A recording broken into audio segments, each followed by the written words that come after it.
And we are live. Hello, ladies and gentlemen, and welcome to another episode of the Eagle Eye Podcast, episode 5. And what a great episode we have in store for every single one of you guys. I hope you guys are ready. I hope you guys have your tacos, and I hope you guys are ready to enjoy yet another Tuesday with us. So, today we got a packed show. We're going to be breaking down the Atlas game, and we're going to be previewing the Lobos Buap game, and then we're going to give you guys a little bit of our thoughts into the match against the Bosnia game for the Mexican national team coming up tomorrow. So before I get started, I want to mention that today is an extra special show because on the pod today we have a very, very special guest. We have Mr. Jonny Rico. Thank you for coming on. Thanks for having me. It's a pleasure to be here. I've been wanting to come on for quite some time. And without further ado, too, let me introduce my co-host, Mr. Dylan Jimenez. Dylan, glad to have you back. Thanks, man. Always a pleasure coming on and bringing the great news of America to all the Americanistas. Awesome. Well, it's gonna be us three today. We're gonna be rambling on, and we're gonna be talking, and we're gonna be giving our opinions, and we're gonna be seeing exactly how we think this America side is gonna go in regards to the next game, and maybe talk a little bit about the Mexican national team. So again, want to thank Jonny Rico for coming out here. I think he was one of the first people we actually thought about, introducing on the podcast. When you think of Americanista and you think someone on Twitter, I think Johnny's right up there with a lot of other great characters. So again, it's a pleasure to have you, Jonny. We're definitely excited to hear your thoughts and everything. Yeah, let's do this. There's a lot of greatness to go over. That is right. A lot of greatness to go over. But before we get started on that, I just want to say, we want to say exactly, thank you for every single bit of followers that we have gotten. Thank you for all the support that you guys have given us. We have reached a total of 100 followers on Twitter, which we said if we were to make that possible within the week, we were going to be giving away a scarf. So this Saturday, we're going to pick randomly one person from Twitter who has followed us, and we will be messaging you guys privately, and we will be letting you guys know who won the scarf Saturday right before the America match against Lobos Buap. So make sure you guys stay tuned. Make sure you guys follow us on Twitter if you haven't done so, because that does give you an opportunity to maybe throw your name inside the hat. So again, thank you from all of us here at the Eagle Eye Podcast for making it possible. I know we're small, but we're starting off pretty strong, and we're definitely going to keep growing with all your guys' support. So Yeah, I was one of those first followers. Am I still eligible for? We'll definitely throw your name in. We'll definitely throw your name in the hat, Jonny. But we cannot. We can't definitely say that you'll win because I think many people would call that very being biased. But you're definitely in there, and we promise that if Johnny's name does come up, it doesn't have to do anything that he is on the podcast. That's cool. I have a funny story about almost having to defend my scarf against like 20 Cruz Azul guys at a stadium in San Diego. Oh, we definitely have time for that. Well, tell us a story. Yeah, well, this was a really long time ago. I was Cruz Azul America friendly here in San Diego, and I back then I was a little more crazy. I had very long hair like Ochoa, the curls. I was one of those guys they call full kit wankers. I put on the jersey, shorts, the America socks. I painted my face yellow, blue, yellow, with the CA on each cheek. I had my scarf, and at halftime, I decided to kind of run a lap around the stadium, just screaming and being obnoxious. But all of a sudden, I realized, oh man, I got to go in front of the Cruz Azul Porra, like the barra. Yeah. So I decided, you know what, it's gonna be twice as long to go back the other way. So you know what, let's just do it. So as I'm passing through, someone pulls my scarf, and when I turn back, it's this Cruz Azul guy with like 20 guys behind him. So I go up to him, snatch the scarf right out of his hand, and get in his face. I was like, "¿Qué pues?" And his most tango voice, like, "Mejor vete, güey, mejor vete." That is right there, repping the scarf. So I walked away. But yeah, I'll defend my scarf. And we hope you guys defend your scarf just the way Johnny did if if you were to win the scarf. What a great story. I'm pretty sure you have many more to be able to share. But we're gonna jump into the Atlas review match of what happened this last Saturday in the Estadio Azteca. The match ends up being a 1-0 result in favor of our Águilas. I think it's fair to say maybe the best game we've seen with this America side. I'm gonna throw it out to you, Dylan, first, and I want you to give us just a brief thought on what you thought the result was after the ref blew the whistle. Yeah, I think it was a positive result. Pretty much like you said. Probably the best game we played so far this season, and but there are still some signs for improvement. And like any other team, there's always improvements. No team's ever going to be perfect. Those improvements and showing those improvements against Lobos WAP, it's going to be a great game. Lobos WAP isn't going to be an easy team as well. Neither was Atlas, and so result overall for the team. Johnny, I'm gonna throw the same question at you. What do you think? What was your thoughts after the ref blew the final whistle?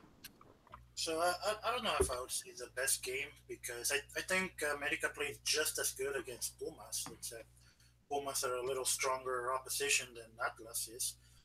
And like Dylan said, there's things that needs to be worked out, but it was a solid game overall. I think it's a very good starting point. We're at the beginning part of the season. I think we're playing at a level that's acceptable for the beginning part of the season, and a level that needs to continue to grow as the season progresses. Okay, I can respect both of your guys' opinions. I think the reason why I say that this is the best America game we've seen so far is because not only did we get the 3 points, but we started off the game well and we were able to close the game pretty well as well. I think that's something that we have been stating on here that America has lacked. Um, the possibility to close a matchup and really see out the points. We saw it against Pachuca. We saw it against Pumas, where really we had the upper edge, and then towards the last 15 minutes, it was just practically all Pumas. So I think in the aspect of that, America starts the matchup very well, and America closes the matchup pretty well. As I'm tended to say that this is the best result because of that. And I think if we would have had our shooting boots on, it would have been an even bigger score line.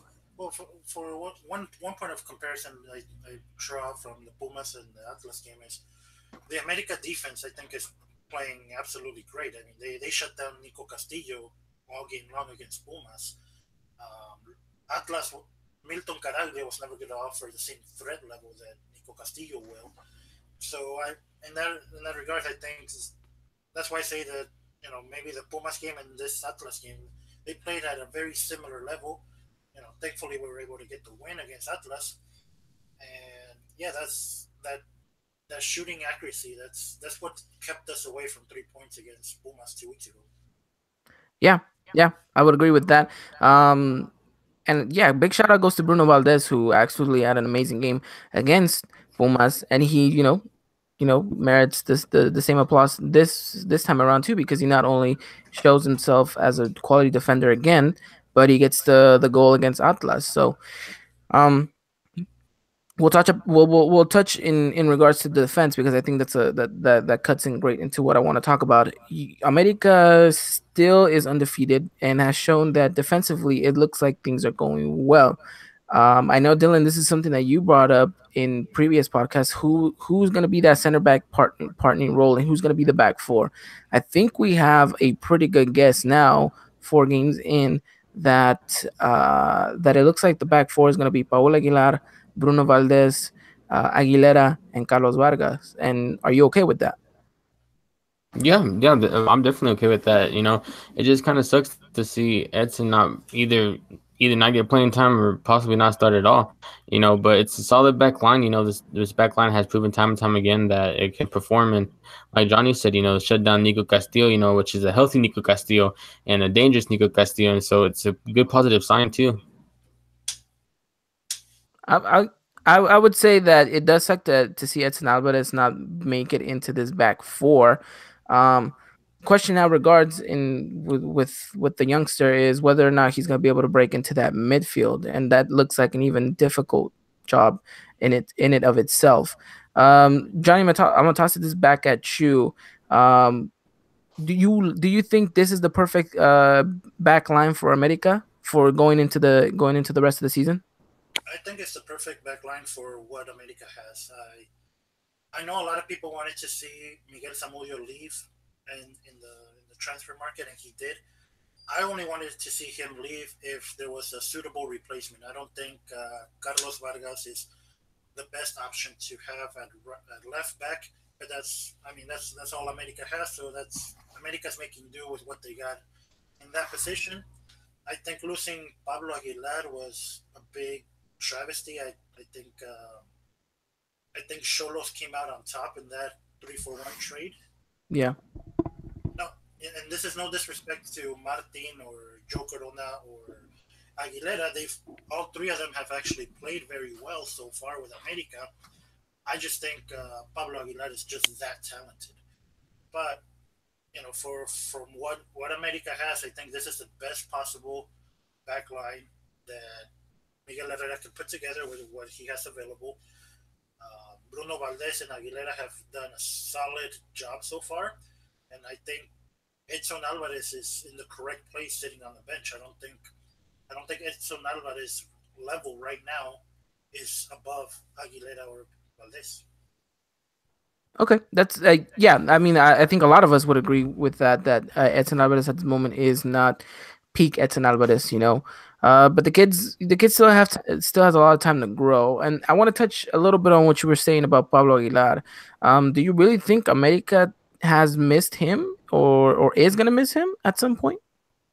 Definitely, and you could see that in the Pumas games with all of the crosses that Pumas players won in the box. Every and this is again a lot to do with Edson Alvarez having to play right back and not being able to stop those crosses from coming in. But once the ball got thrown into the box, it was the Pumas attackers that would win the headers. Thankfully, they weren't accurate headers, and America was able to survive that game. But having Pablo Aguilar in that box, it's an automatic. He wins all the headers, almost every header that comes his way. He wins, whether it's defensive or offensively. So in the long run, yes, I think America will miss Pablo Aguilar. I'm not saying that Aguilera and Bruno Valdez can't, you know, make it work, but it would have been better with Pablo Aguilar. Okay, okay. Dylan, what's your take on this? Do you think America is gonna miss Pablo Aguilar, or do you think that yeah we have a pretty solid defense that we probably won't even miss the Paraguayan? Yeah, no, I totally agree with Johnny. I think in the long run, we actually will. I've said it before. I think Bargelado was the person to to lead like the youngsters like Carlos Vargas and Edson Alvarez probably. And to me, I think he was just like the heart of the defense whenever he started. This is a guy that came out and played every week in and week out, and he proved it time and time again why. Um, my opinion, one of the best in the league. Cholo basically got a steal out of that, and so I I could see it hurting America. Okay, now here's a question for the both of you. Do you think Bruno Valdez could maybe step up and be that kind of leader in the back? He definitely can, and he has the skill. And I'm not saying that America is going to hurt. Like I said, I'm pretty confident that Valdez and Aguilera they can make it work. They can be very solid defense. I'm just saying that with Aguilera, it would have just been that much better, that much stronger. Last season, when I saw the trio of central defenders with Aguilar, Valdez, and Guido Rodriguez in front of them, like that triangle to me was the absolute most solid defensively in the entire league. Now you have Valdez, Aguilera, and Guido. So I think America's still pretty strong in that department. I just think it would have been just that much better. Yeah, yeah. I mean, let's not face it. He was an absolutely amazing defender. But I'm safe. I'm pretty confident to say that I think we're looking at a Bruno Valdez that can take the mantle of Pablo Aguilar. Because I know you said in when it came to winning the ball in the air, I think the best player we have at this moment is definitely Bruno Valdez, and he proved it against Atlas, scoring that header, and giving us the winning goal. I think I think we will miss him in certain matchups, like for example Tigres, when we have to go up against a very strong attacker like Gignac. When we face players like that, when we face teams that like to bombard us with crosses, we might feel it. I think we might feel the emptiness that Pablo Aguilar has left, but all in all, I'm pretty safe to say that this back four that Miguel Herrera has found, some kind of cohesiveness, and that I think it's only gonna be stronger, the connection that they have. Um, I want to touch on the left back situation because you said it yourself. You think Vargas is probably not the best player to be in that position. Um, and I think it showed. He had his worst game in an America jersey against Atlas. You know, he's had a pretty decent start to the season. What do you make? He's not naturally he's not a left back, but he knows how to play that position. Do you think maybe we can see Carlos Vargas kind of convert himself into a left back, or do you kind of think let's kind of bring in someone else? I'm all of about bringing in someone else that actually is a natural left back, except for Osvaldo Vargas. Jesus Christ. But because yes, Vargas was an unknown 18-year-old at Cholos. Yeah. Then Miguel Herrera debuted kind of at the in the playoff portion because all his center backs got injured, and after that season is over, Miguel Herrera brings him over to America. He's still very unknown. Like even to me, I've actually worked within the Cholos organization, and Vargas was quite unknown to me. He's done well so far. I honestly can't say if he's able to pick up that left back position or not. Miguel Herrera would know best, and I I'm like to your original question. I'm more of the fan of actually bringing in somebody that is a real left back. Okay. Okay, Dylan, this is your boy right here. We're talking about you. You stood up for Carlos Vargas. What do you think? Do you think he can fill in the shoes of Miguel Zamudio, or do you think maybe we should maybe start looking at our options and see if we can bring in a more natural left back? I think it's going to stay like this because, I mean, if you look at today, it's the 30th. And so it's the transfer window is slowly closing on us. So, I mean, I don't see who we're going to bring in such short notice. But no, I mean, in all honesty, even if it was like the middle of January, the beginning of January, I feel like Carlos Vargas can get the job done. I like the kid. I've seen the kid play. Yeah, he didn't have that great of a game against Atlas, but you just got to give him a little bit more time. If Miguel Herrera is going to start him week in and week out like that, it's obvious that Miguel Herrera has the trust in him to play that role. Now, he might not be too comfortable in it, which we kind of maybe saw at the beginning of the season, seemed a little lost. And, obviously against Atlas game, but I just feel like we should give him a little bit more time to adapt to this position and see what he can actually do and if he can actually play this left back position. Well, one thing also to judge Carlos Vargas, you gotta set your expectations at the correct place. Carlos Vargas is not gonna be Miguel Ayun. He's not gonna be Miguel Zamudio. You, he's not gonna be running up the field and sending in quality crosses.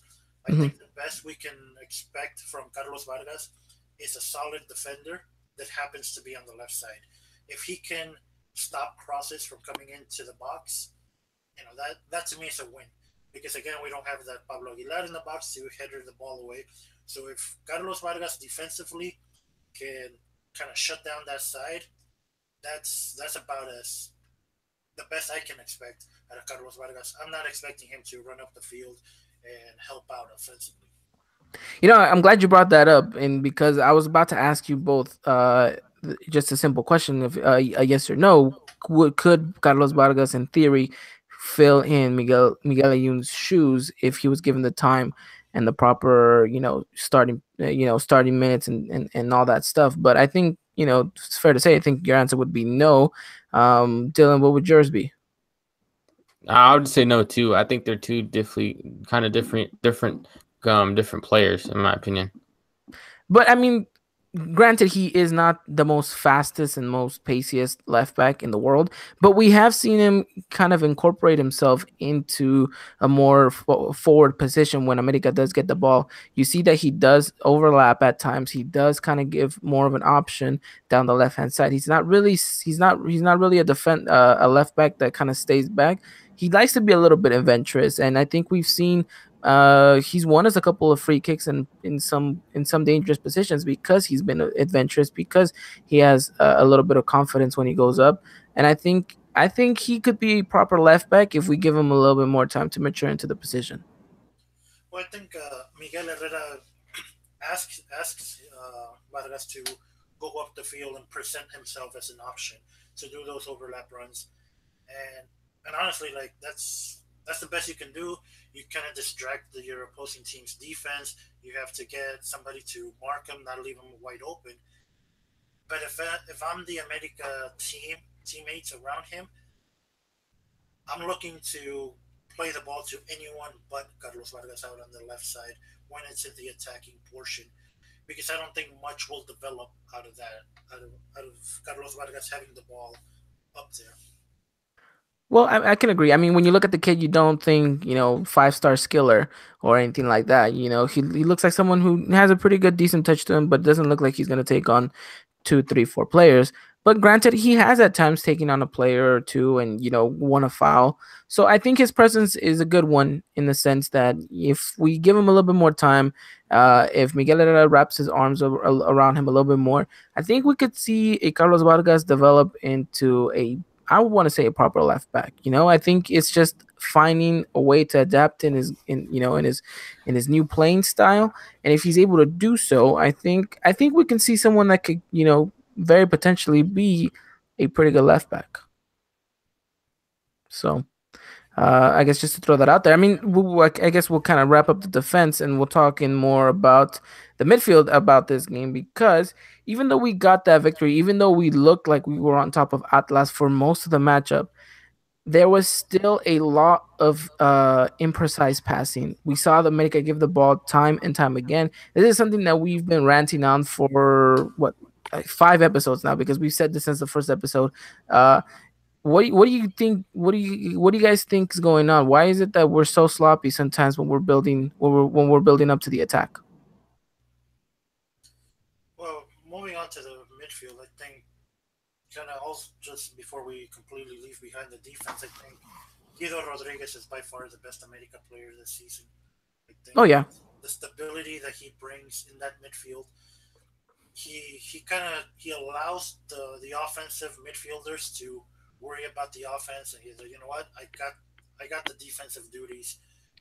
He's like what he provides in that midfield allows Bruno Valdez and Emmanuel Aguilera to have an easier job out there in defense because of everything Guido Rodriguez does. Going forward, I think there's still kind of working things out. I don't think it's just beginning of the season things that need to be worked out, including the precision and the movements and between Mateus Uribe or William Da Silva. I have no idea why he's still playing. I would stick in Joe Corona in that midfield with Guido Rodriguez and Mateus Uribe over Cecilio Dominguez. okay, okay, Dylan. There's no really to say, I just don't see really how much of it's kind of a little rotation kind of night to me with the midfield, with Cecilia coming in, Darwin obviously starting off and him getting into trouble. Really, I kind of agree with Johnny, Guido, and in my opinion, Renato Ibarra, been the most consistent players in the midfield for America, and those are some guys that should be starting every week. And like you said, Guido given the some more freedom to worry about the attack and everything like that. Basically kind of like what Johnny said and everything like that. I just feel like we should, we kind of speak about, the possession part of the football too as well, holding the possession in the midfield too is the key for me whenever I look at soccer, just your midfield's going to win it back. Your midfield's going to make the proper passes, the good passes, the safe passes. Yeah, I want to touch bases on Guido because I think he has been by far America's best player, or was at least America's best player against Atlas. Um, you're right, Johnny. He gives you such a safe presence in the midfield. I think. I mean, whenever he got the ball, the way he just kind of turned on whoever was marking him, was able to shield the ball really well. And there was no real time when Guido had the ball that you were kind of afraid that he was going to lose it. This is a very different Guido that we saw just a couple months ago, who was getting red cards, who was, not looking like the best Guido. What do you think's changed that we were finally seeing the top level midfielder that we wanted? Well, I mean, I can only speak to myself, and I think I have an unfair advantage over other Americanistas on this subject because I got to see Guido Rodriguez in Tijuana. It's just so impressive to watch him play live. The amount of space that he covers, he'll be defending at the edge of our box, and then he'll be attacking at the edge of their box and blasting in shots like the goal he scored against Santos last season. Yeah. Um, last he's always played a rougher game. I think it's even when he was in Cholos, he picked up a lot of cards, and it's just a style. He grew up in Argentina, that that you just go in stronger to the challenges over there, and referees are not as picky as they are here in Mexico. So that's just something that kind of cultural differences in his game to here. He might have also been a little nervous coming from Tijuana to Club America. I mean, that's a big radical change. And let's not forget, he is still very young. He's about 23, 22, 23 years old. So to go from such a small club like Tijuana to the the biggest team in Mexico, that was a radical change for such a young player to go through. We forget because he's so good. We think he's a little more mature, but he's still very Correct. young. Yeah, correct. I mean, you see this Guido, and you don't really would seem like he's this young person. He looks like a very mature player the way he's playing.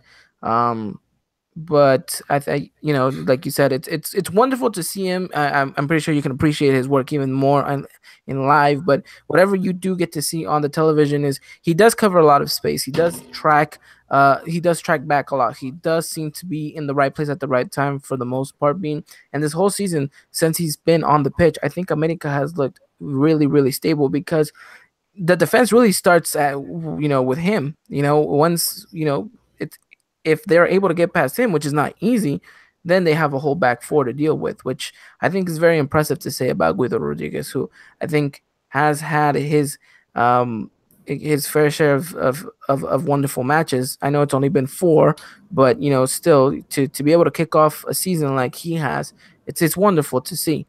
I know Dylan mentioned also, if we're still talking about midfield wise, I think another player that kind of is maybe going under the radar, but has had, I think, a spectacular start to the season is Renato Ibarra. You see this guy, he gets on the ball. He's not afraid to go and charge at defenders, and he beats them for the most part. You know, he looks healthy, he looks happy, he looks confident. Dylan, what is your thoughts on Renato Ibarra's well start? Yeah, this is a different Renato Ibarra than compared to last season. This is somebody that's gonna actually playing better than Darwin is right now. This he's showing his confidence. He's taking on players. He's putting in pretty good crosses into the box and stuff like that. And this is someone who's different. This is someone who's new. This is someone who's actually playing good quality football that Miguel Herrera wants to see being played.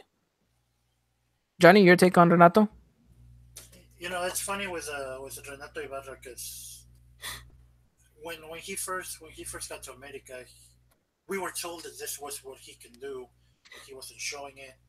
Then he started to get a little better, and honestly, I hope that he continues his improvement. He has improved dramatically since he got to America, but I don't think he's there yet. I don't think he's a top player just yet because every time I see Renato on the ball, he dribbles, he gets past defenders, he finds the end line, and then more times than not, a really bad cross comes about. And Yeah, I mean, if you had to say something, he's very inconsistent there. so that's why I say I hope he continues to improve and send in dangerous crosses, put in dangerous passes, and maybe take some more shots. I don't feel he shoots enough. I think he finds himself in open spaces on the right side of the box. I feel like he should be having more shots on goal. So I hope he continues his improvement, but I don't think he's there just yet. I think we can all agree that a healthy Renato Ibarra is a very good Renato Ibarra for the club. I think this is a player that has been hurt with all these injuries, trying to adapt to this, lifestyle of Mexican soccer. He before coming down to America, he was playing in Holland. So I mean, it was quite a little bit radical for him. Yeah, I mean, as of right now, I'd keep him in the starting 11. He's earned his spot on the field. I think he provides dangerous opportunities, and I just hope to see that as the season progresses, that his level keeps on rising. I think we can both, all of us can agree on that, really. Yeah, yeah. No, I mean, just like we said too, this a different level that we've seen Ibarra played before. I agree with Johnny. He's not all there yet. But like producing. He's doing good things. And so just keeping him in the 11. Obviously doing better than Darden, and we don't know really what's going on with the Darden Quintero situation right now. But like, yeah, just starting 11. He needs to play week in and week out. It's interesting because it seems like we have a pretty good idea of now that we have a pretty solid right midfielder. Now I'm gonna jump to the other side of the field, and that is who is gonna be our left mid, our left winger. It's pointing to be it's gonna be Cecilio Dominguez at the time being. What are your guys' thoughts? Because when America was going to play Atlas, there was a lot of rumors that was Cecilio going to play.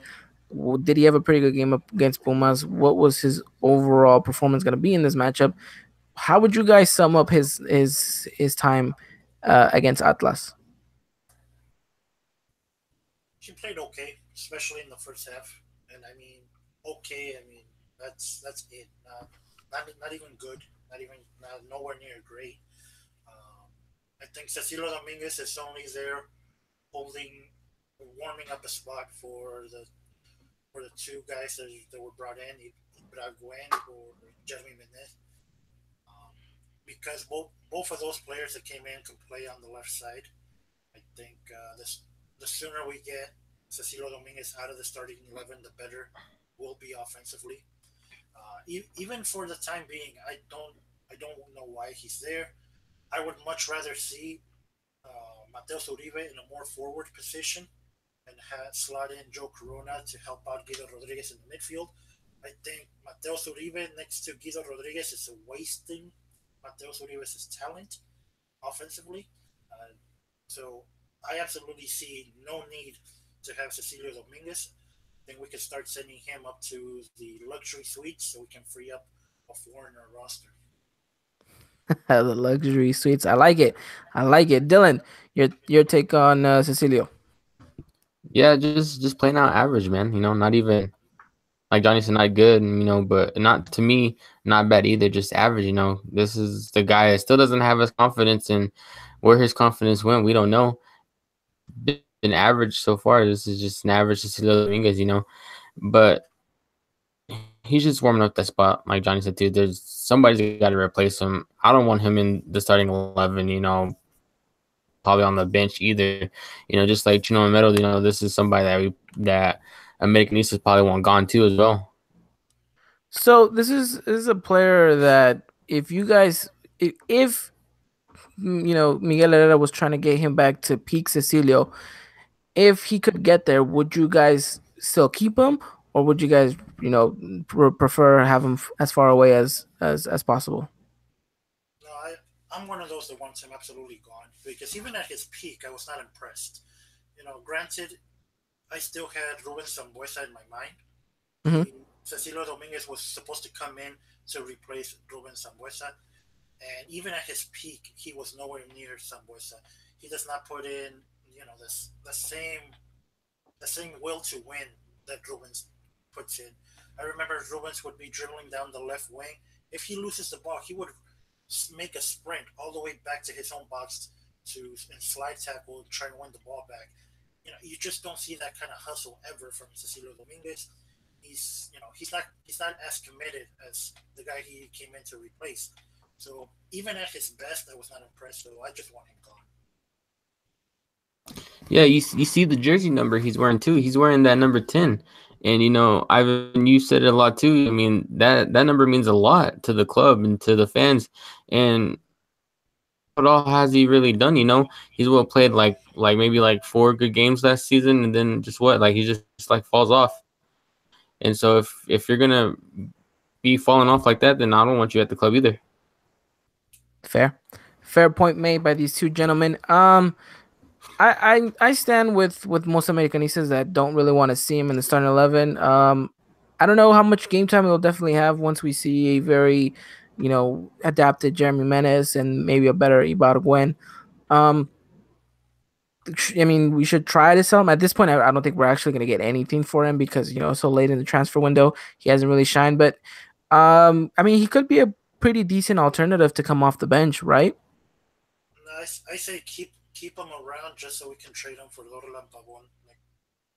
Like, Okay. All right. But I mean, granted, this guy's still, fairly young. He's what, 21, 22. I mean, he hit the peak of his career with America. I mean, is there a possibility that he's just maybe a late bloomer? it's hard to tell, but especially with like foreigner spots at America, I don't think America is a team to kind of try out or to see if you develop.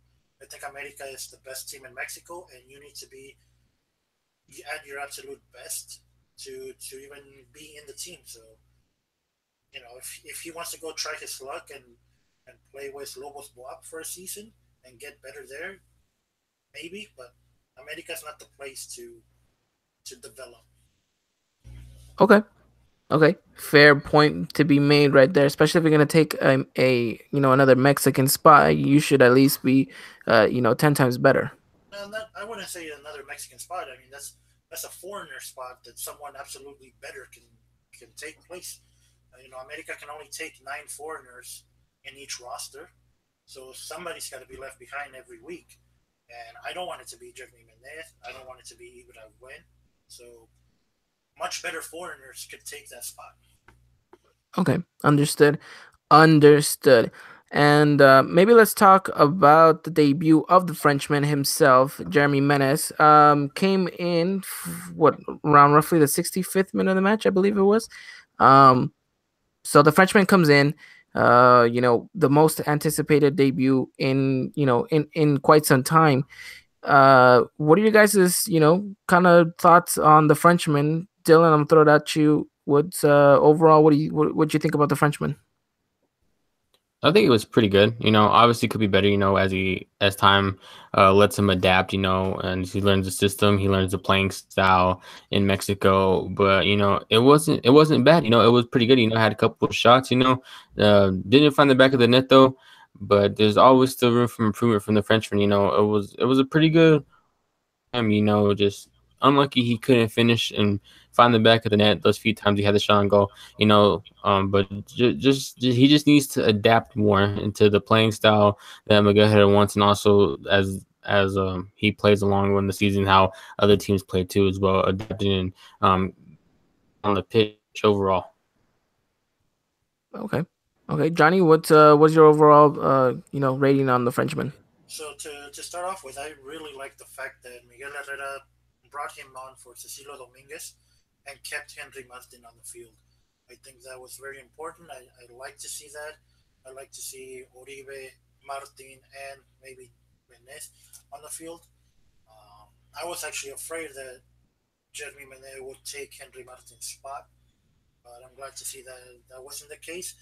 As far as his performance, I think he shows sparks of what he can do. I think the altitude of Mexico City is still getting to him. It's in a period to adapt himself to his new surroundings. So little by little, I hope to see him more minutes and more minutes. Hopefully, in a week or two, we can see him for a full 45 minutes, and from there work our way to where he can be a starter. Again, I'd love to see the three attackers on the field and get rid of Cecilio Dominguez. Okay. So here's a question for the both of you because it sounds like everyone's saying, "Oh, well, Jeremy Menace is gonna take a little bit of time here, a little bit of time there." So, granted, every player needs to adapt to the system, to the altitude, to everything that comes with playing in the Mexican League.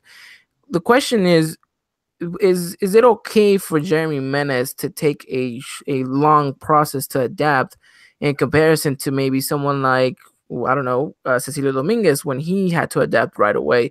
I think is it a little bit unfair to kind of ask to kind of let Jeremy Menez take his time because of his name and get the best Jeremy Menez, or should we be pressuring him just the way that we have almost every other foreign player that has come to adapt quickly because we want the best player on the pitch right away and in the quickest time possible?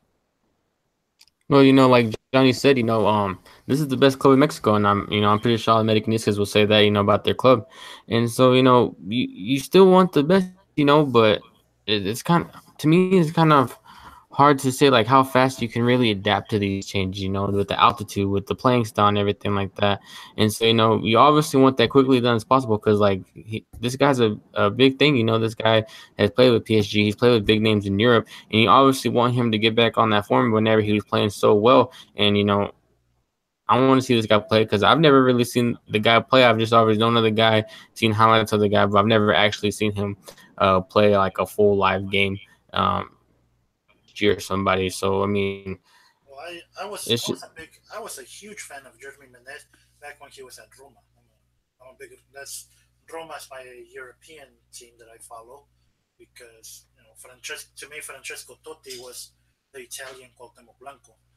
So I followed Menez for quite some time. I loved the way he played at Roma, and let me tell you, when his best, it's worth the wait. And I think we've given Cecilio Dominguez plenty of time. I think we weren't expecting Cecilio Dominguez to be at his absolute greatest. Week two, week three of when he first came in. He's Cecilio Dominguez has had 3 seasons already with America. I think the pressure that's on Cecilio Dominguez right now would be the same, if not greater, than the pressure that Menez will have 3 seasons from now. So I think we're giving everybody their just their fair time to get to adapt and to showcase what they can do with the club. Okay, fair. Like you said, we're giving everyone their just due time to adapt. But for example, let's take like Jeremy Menez. Let's say he's not performing to the Jeremy Menez that everyone's hyped him up to be 2 weeks, 3 weeks, 4 weeks from now. Are we still gonna say, well, let's let the player adapt? He'll eventually grow into the great player that he is, or because I'm just afraid that if Jeremy Menez does not perform, Americanistas will kind of just throw it like, oh, he's still getting adapted, he's still trying to get used to it, all of that stuff. When, for example, Gignac, how long did it take him to start tearing the league apart? Well, to actually put down the day, I think we can see absolute peak Jeremy Menez by the end of this season, maybe the start of the Liguilla, and then if he does a proper preseason with America, then we can see him grow with the team after the vacation. But I think that's about the right time. I think anything sooner, 4 or 5 weeks, I think it's just too much to ask for. Um, and I think that's normal of any player that has come into the league. Look at Renato Ibarra. We didn't really expect Renato Ibarra to be the big time solution, even though it was Ricardo Pelaez, his kind of fichaje bomba of the season. Yeah. It's what Pelaez made him out to be, and we've never we've never mounted the pressure on Renato Ibarra either. We've given him his due time to adjust to the league, and we're starting to finally see it translate now as he's continuing to grow. So I think we need to give the same amount of time we've given Renato Ibarra. I think we need to give it to Menez. I don't, you know, I think 4 or 5 weeks it would be just way too quick for us to expect the absolute best Jeremy Menez. Yeah, no, no. Like I can agree with Johnny. You can't expect a player that quickly to adapt. Like as other players might have to, and it's just maybe like Johnny said, the gear or maybe the up and through the two. I just it's just as trained for what like 2 weeks maybe with the team. He's still adjusting to altitude. There's And also but they're playing stuff too. there's also a language barrier that not many people face in Mexico. Usually, if you're signing at the Mexican league, it's because you already know Spanish as well, and it, Jeremy Menez, he knows Italian, he knows French, but Spanish is not one of the languages he knows. So that's another factor that he has to adjust to understand what Miguel Herrera wants from him on the field. You know, you saw it during the broadcast how Miguel Herrera was telling Menez, Yeah. once you get on the field, tell Henry Martin to shift to the left, and so there's also that barrier that he needs to get over. So I think we all do need to give him his just time. Well, I mean, because the only reason I'm saying this is because we're eventually going to hear it from all these Tigres fans that their Frenchmen tore up the league better and faster and adapted more quickly than ours. And it's just, I mean, should we put Jeremy Menace on the standards like Gignac? Absolutely not. They're two different players. Gignac is a striker, while Menez is a forward. He comes a little more from the back. The way he played at Roma, he kind of played towards the left side of the field. Uh, I saw him put in more assists at Roma than I saw him score goals. That that could also be because the way Roma played all around Totti back then, but he's not the striker that Gignac is. So if you want him to be racking up 20 goals a season the way Gignac does, you got your expectations in the wrong place. Okay, so well, here's another question: Where is Jeremy Menace's best position going to be? Is it going to be behind Oribe? Because some people would think maybe that's a waste of his talent. If we're promised this so-called fast pacey winger, is he better off on the left side? Where are we sticking Jeremy Menace? I think Pro- in the game against Atlas, he played behind Oribe Peralta. Once he came in, Henry Martin shifted to kind of the left wing, and Jeremy Menez played behind Oribe Peralta with Ibra Gwen taking the Renato Ibarra's position. So I think that's going to be the best position that we can find Menez is behind Oribe Peralta, especially because he is getting older. The altitude is going to slow him down. He's a very fast player, but that altitude will kill anybody. His age is also going to slow him down a bit. So I think the best version of Jeremy Menez we're going to be able to see is behind Oribe Peralta. So I don't think he'll be racking up the goals the way Gignac does. You were going to say, Dylan? yeah, no, yeah, just basically what Johnny just said too. Just kind of just basically what Johnny said is kind of something I was going to mention too. Just playing behind Oribe and stuff. I know one thing that me and you kind of talked about off the air and after the Atlas game. Oribe's kind of been kind of quiet to me a little bit. You think there's like any chance that maybe Menez could take Oribe's spot, or do you think Oribe is going to start this whole season and Menez is going to play behind Oribe? I think for the most part, we're gonna see Honorio Peralta start. I mean, he's our captain. Yes, he hasn't had the best of a season start. I think we're gonna see Honorio Peralta that's slowly gonna start declining in form, and I think that also has to do with his age. I know for a fact that I mean, if you really wanted someone to probably take his position, you'd maybe want Henry Martin there since he's having a better time. I don't really see Jeremy Menez, like Johnny said, kind of in that striker position. I think he feeds off, having the ability to have someone more forward than him to play off, and I think it's it for me the best part would be to have a pretty good Oribe Peralta in form with a Jeremy Menace behind him, because then you also leave a very good option for Ibarwen to start on the left wing too. Just someone we probably haven't talked about, and we probably will. But I want to jump to what you were saying about Oribe Peralta. He hasn't had the best start of the season. Missing a penalty, scoring one goal. Yeah, probably should have had a couple more.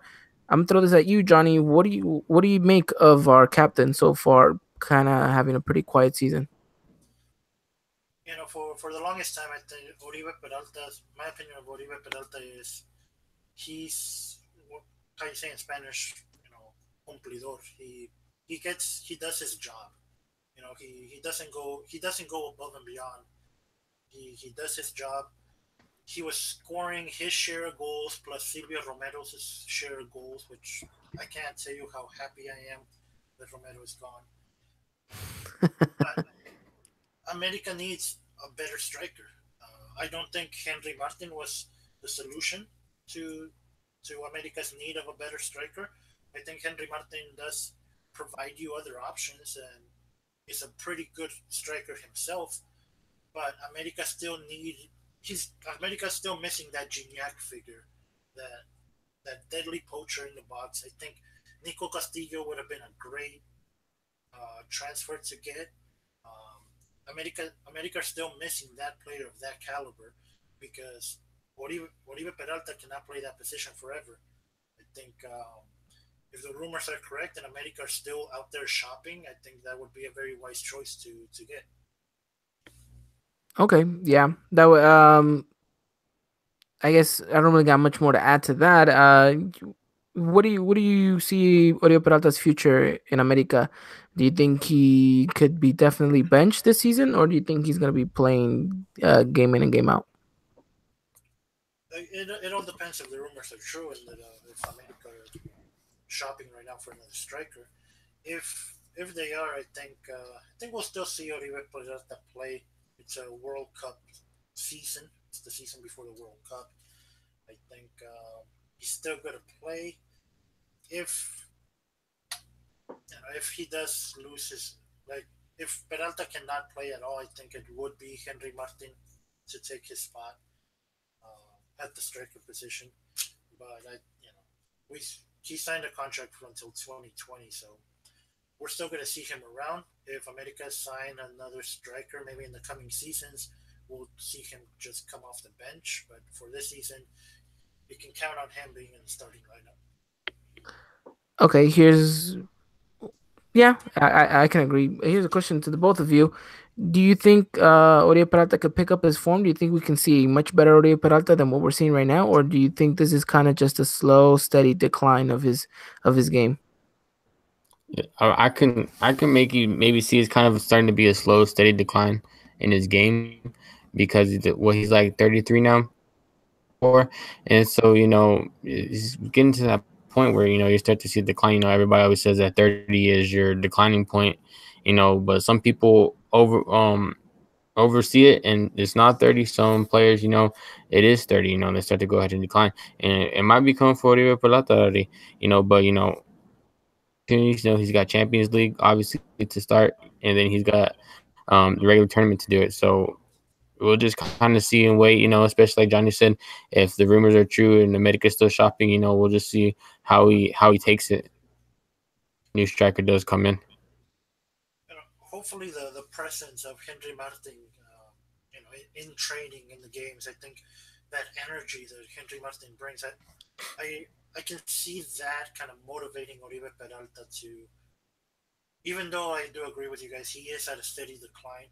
I think that energy that Henry Martin brings, hopefully, is a motivation to kind of stop that decline for Oribe Peralta to kind of just work even that much harder on the field, which I know he's committed to. Like the commitment level, you can always see it's there from Oribe Peralta. I've never had. That's actually one of the reasons why I have nothing against him right now. That his level starting to decline is because he's put in that effort. Unlike guys like Cecilio Dominguez who don't put in that extra hustle. So, like I said, hopefully that part, the hustle part, will kind of make up for the fact that he is declining. I think like 'cause it's a good point you mentioned about Henry Martin's kind of energy and what he brings to the pitch. I think maybe this doesn't. I think this doesn't really necessarily help Oriol Peralta because I think Oriol Peralta kind of feels he found his successor and that now he doesn't have to try as hard. He doesn't have to run as much because he has someone on the pitch that can do that. just as well as he did it. I think maybe this is a way of Uribe Peralta saying Henry Martin can take my mantle, can take my place, and he can just kind of somehow start to fade away into the background. Yeah, no player ever wants to fade away into the background. I'm like I said, I'm hoping that Oribe Peralta, finds like that extra motivation to keep going. Like I said, especially in a World Cup year, Oribe Peralta wants to play in that World Cup. Being on the roster is not going to be enough for Peralta. So I'm hoping that all of those factors combined will give us a good season out of Peralta, and then maybe next season we have a new striker come in, and Peralta could be coming off the bench. But for this season, I hope that all the different factors will be motivation enough to get a slightly better Peralta. I think I think I think we're still yet to see the best of Peralta this season. I think he just needs to find a little bit more rhythm, like you said. But I think overall, it's kind of sad to see Rio Peralta kind of have such a poor start because in previous seasons he's had a really good start and he's had players like Benedetto, like Silvio, like all these other players that in theory Darwin. We're gonna, take the goals and take the limelight in a sense, and he's been able to rise above every single one of these players. And I guess we're just so used to that it's a little difficult to see this and credit to I think what you were saying that a lot of people kind of recognize his hustle, recognize his determination, his work ethic on the pitch, and maybe that's why we haven't seen a lot of people call out Oriol Peralta's name when you talk about a poor start to the season. Yeah, I mean this guy was your leading goal scorer in the last tournament, and you see his hustle, you see his hard work and stuff like that, and it pays off in the end. The end on a high note in his career. Johnny, I know you were trying to get a word in. Yeah. So that hustle you were saying, that's just been the key, because it's that hustle that kind of allowed Americans the luxury of having such a horrible striker like Silvio Romero around. It's because the Oribe Peralta would put in that hustle and put in the work of two strikers all by himself. Yeah. Very understandable. Well, I think that kind of wraps up the Atlas review, and then we started more talking in depth about players themselves. But either way, it's still well because it'll work perfectly onto what we're going to try to talk about next, and that's going to be the preview of the Lobos match. So all in all, in the end, Atlas end up going away with no points. We stay with all three. The result 1-0, like I stated before. I guess pretty much the feel of the room is we're pretty happy with the results, and there's nothing really else that. Is there anything else you guys want to add on about this? No, I don't. No, I think once the newcomers like start, you know, getting into a better rhythm, we're going to see a lot better results. I think that if this game would have been played in week maybe 10 or 11, I think the score could have easily been 3-0. Yeah, I think easily could have been 3-0. Unfortunately, Jeremy Menez does not get his debut goal, which it looked like it was a very, very good possibility. But it looks like good things are to come from the Frenchman. I know a lot of people highly rate him, as do I. I think we'll see a great Jeremy Menez, hopefully in a much quicker time frame than what we've said right here, because I think Americanistas want to see a Jeremy Menez now perform. But I guess that's really a fan kind of, every fan wants to see whatever new player comes in to perform at a high quality level. So the game ends 3 points. We're still undefeated at this point in the season, and hopefully can continue to look pretty strong. Um, we'll kind of shift into the preview match right now, but before so, I kind of want to talk a little bit about transfers since it is almost the end of the transfer window in January. I know Johnny, you touched about it a little bit too. It's official now today.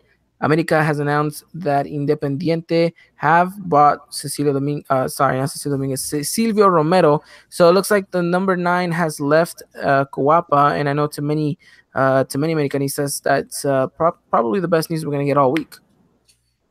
Great news. My condolences to Independiente. Well, Silvio Romero has left the club, but also another name that has left the club is Christian Paredes, who has joined the Portland Timbers at MLS. What do you guys make of this? Should we even really, make much noise about it, or you think it's someone who probably wasn't right for America? I don't think that's much nice to just not That somebody who was really fit in America. that Christian Paredes' presence at America summed up the presence of Ricardo Peláez's presidency. This guy wanted to. I don't know if they gave him a bigger bonus for every dollar he saved in transfers because he would not go shopping at all. And these players like Christian Paredes, who I don't think he ever saw a minute with the first team. I think he played with the U20 his entire time. Yeah, he wasn't really a player that featured a lot, really. I mean, there was, a lot of people said really good things about this kid, that he had the brightest future. Even some European teams were still looking at him. Um, but I mean, he joins the Portland Timbers. That's another spot that Americas can now fill in with a better quality foreigner, and that's, it I helps out with the balance. I believe there's a Costa Rican or Honduran kid that came in with Paredes that Gerson Torres. yeah, Justin Torres. There's another one that Belize would bring in just so he can say he brought in players, but honestly, did the first team absolutely no good. Yeah, Jetson also has left the club too. He's gone back to Costa Rica, so didn't have a really good spell with America either. I guess the only kind of highlight he would have really was that time he was going to play against Pumas, but America hadn't registered him properly, so he wasn't even able to make it to the bench. So, I mean, really, like you said, these two players probably weren't the best quality. I think that was towards the end of Ricardo Pelaez's tenure at America. So, you know, uh, kind of good for them in the sense that they get to go play somewhere where they might see minutes, and even better for us as we kind of don't have to carry that extra weight around. Um, Also, in the news, it was being speculated that America was gonna get Carlos Baca. Miguel Herrera has now come out and has kind of crushed those rumors and said that Carlos Baca is not the striker they were going for. But it sounds like America is in the shopping market and they are, pretty much running out of time at this point. And if America wanted to do something, they're gonna have to do it towards the end of the transfer window, which is gonna be tomorrow, roughly around, what do you say, 1 o'clock our time. So it America has, the clock is running down on America at this point. If they don't have a really top quality striker, I feel like they're gonna start to panic and they might just want to buy, just to buy, because the name that's been thrown out there is Josie Altidore. I want to take what do you two gentlemen think about this name, Josie Altidore, coming to Las Águilas del América? I think it'd be a little weird, you got Landon already here, and it's I don't know, like I'd have mixed feelings about it a little bit, but I don't think he truly fits what Miguel Herrera is trying to do here at America and with his tactics and his formation, and I think it's kind of like what you said, it's just buying just to buy player. I'll further elaborate. I might sound a little harsh, but I don't think Josie Alster is good enough. Yeah, no, I agree with you. I don't think he's America quality either. I think if America's looking to MLS, it's Jovinko or nothing. I have called for Jovinko's name for the long. I know you've called it for even longer, but it's just, splash the cash. Actually, one forward. I don't even think he's a real striker, but one forward, former MLS player that I think would be great at America, who's absolutely not an option right now because of the Mexican draft, is Camilo Zambezo. He would do absolutely wonderful in America. Really? Yes, Camilo Zambezo is one of those. He tore his ACL when he first arrived at Querétaro, so he's not been the absolute brightest. But I think between him and the players that we already have, like Martin, like Menez, like Ibrahuen, like Renato, I think Camilo Zambezo would add something extra there in the attack. I remember he was very hyped a lot because of what he was doing in the MLS. Like you said, unfortunately, gets that injury, and really haven't seen the same of him at Querétaro. Interesting though that you point him out as just someone that a lot of people wouldn't actually really put or recommend for America. But I think it's safe to say we all can agree Altidore is not an America player. Um, he is a very physical presence in a sense, kind of like Nico Castillo is, but his touch is not the same. His accuracy is not the same. His shooting is not the same. I think he's a good MLS striker, and I think that's pretty much it. After that, you don't really see him kind of taking either Oribe or Henry's spot. So, what do you guys make of these rumors? Do you think this is just the press trying to, just fill in a name, or is it really that America are looking into Josie Altidore? It could be a leak out of the America office just to distract everybody to who they're really going after.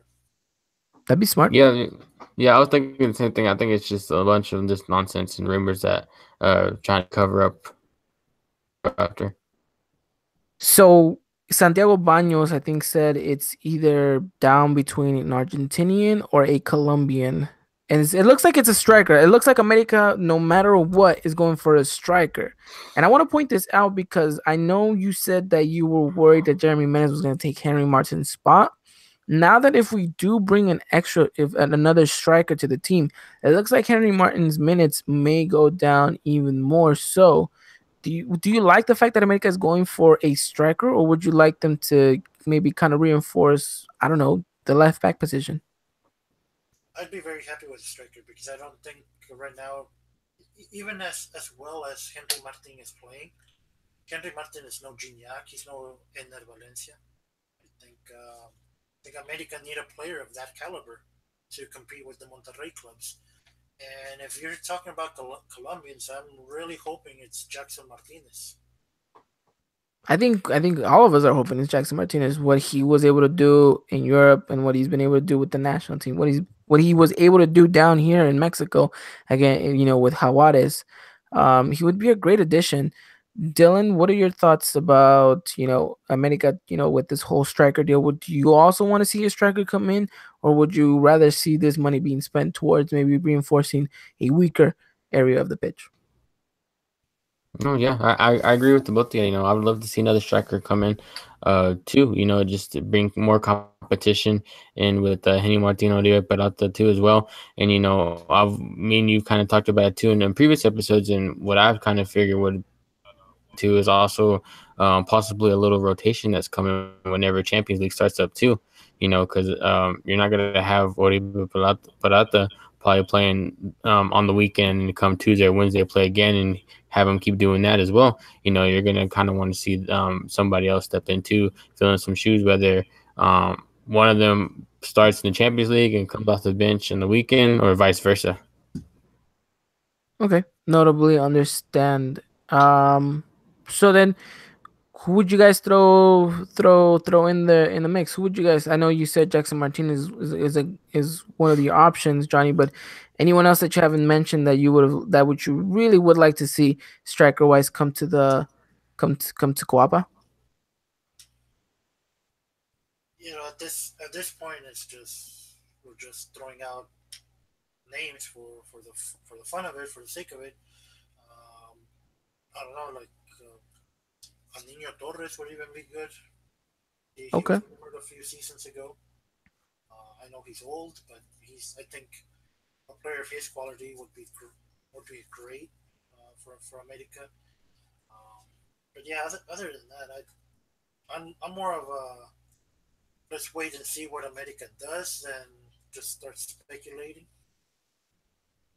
do you have confidence in this America side to actually buy a good player, or do you think at this point we're just panicking and we're just gonna buy to buy?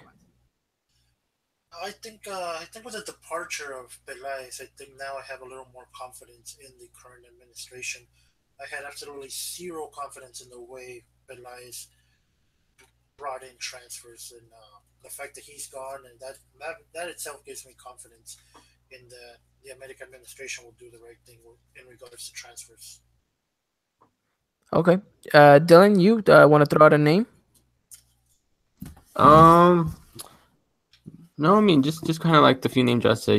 Jackson Martinez, Jovinko, not really nobody else. You think America still just, do you have faith that, the board's going to make the right decision? Or do you think at this point we're just splashing cash just to kind of fill in the gap? I want to have my faith right there with the board, but at the same time, with such a little amount of time, it's kind of scary, whether they're just splashing the cash or if they're actually making a good decision. So, kind of have mixed feelings about it a little bit. Well, I can agree with you guys, and I'll close out the segment by throwing out my own name and maybe here. Uh, Falcao.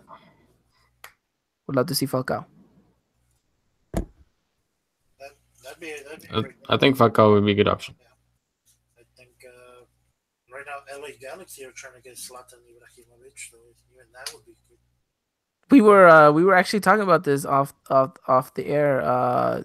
Me and Dylan were messaging around saying that what if all these LA Galaxy were just kind of like a front because Americo's actually gonna get Zlatan, and that'd be like the biggest steal and the best steal ever.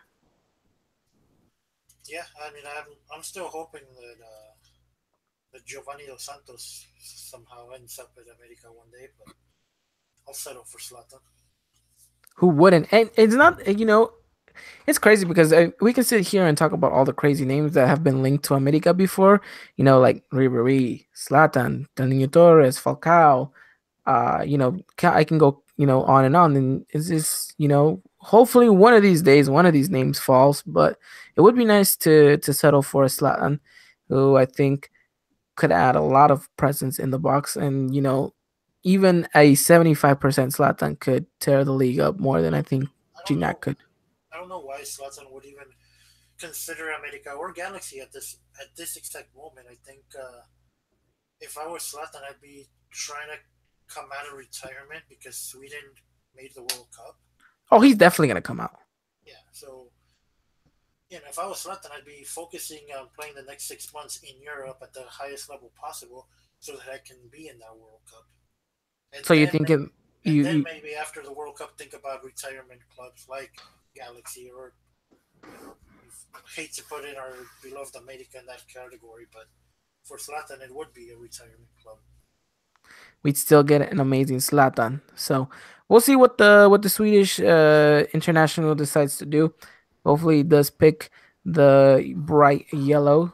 Would be an awesome thing to do to have a Zlatan alongside with Jeremy Menez. So pretty much that wraps up transfer talk. It looks like we're gonna get a final decision come tomorrow whether or not America adds. There could be one more departure, and it looks like it could be either Daron Quintero or Cecilio Dominguez. Nothing really is concrete at this point. We'll have to wait to see. I think at the end of the day, I want to say that America's board is doing the right thing, and us three here, and I know like a lot of Americanistas have faith that you guys are going to do the right thing, that they're going to spend the money wisely, and that whoever does come in uh, does a pretty good job at that. So that pretty much wraps up our transfer talk in regards to who has left and who is coming. So I want to talk now about the matchup that comes after, and that is the matchup against Lobos WAP. So it's time to preview what we think is going to happen, what we think the lineup is going to be. We're going to talk all the nitty gritty stuff about that. Gentlemen, what is your take? How's your confidence in regards to coming up against Lobos WAP in the Estadio Seca? I think it's going to be good. It's going to be a good game. Lobos WAP obviously not an easy team. They've had some brilliant, not necessarily brilliant starts, but they've had some good goals. It's not a team to like play around with, even though they're newcomers and like they're still fairly new to the league and stuff like that. So I mean, it's gonna be a good game overall, but I don't see why we can't go out and get the 3 points. I think America could go out there and eat them up completely. I think Lobos WAP is one of those teams that I don't know why for the life of me tries to attack, and forget about defense, especially when they're fighting relegation. And I think the solid America defense can absorb whatever pressure the Lobos attack will have, and then our attack is more than capable of putting 3 or 4 past their very weak defense. Okay, so the confidence is high. Obviously, Lobos Bob, like you mentioned, that has a lot of gaping holes down at the back. Um, Yet, though, it looks like whenever we come up against a team that is struggling, America always comes in as favorites. Yet we always don't always walk out with the result that we are hoping for. For perfect example, Atlas. A lot of people were expecting America to put 2-3 behind the Zorros, yet we weren't able to do so. What do you think happens? Do you think America just kind of gets a little bit overconfident in these situations, or do you think the team that we're playing up against actually steps up to the moment? Well, a lot of the time, what ends up happening is the opposing team kind of locks themselves in the back and makes things very difficult for America. And sometimes it's, America can't figure out how to break that down. But what I'm saying is that Lobos are not the type of team to do that. I think Lobos are a little naive, and they will not lock themselves up in the back. And I think America can take advantage of that. Okay, Dylan. Yeah, no, like I can agree with Johnny.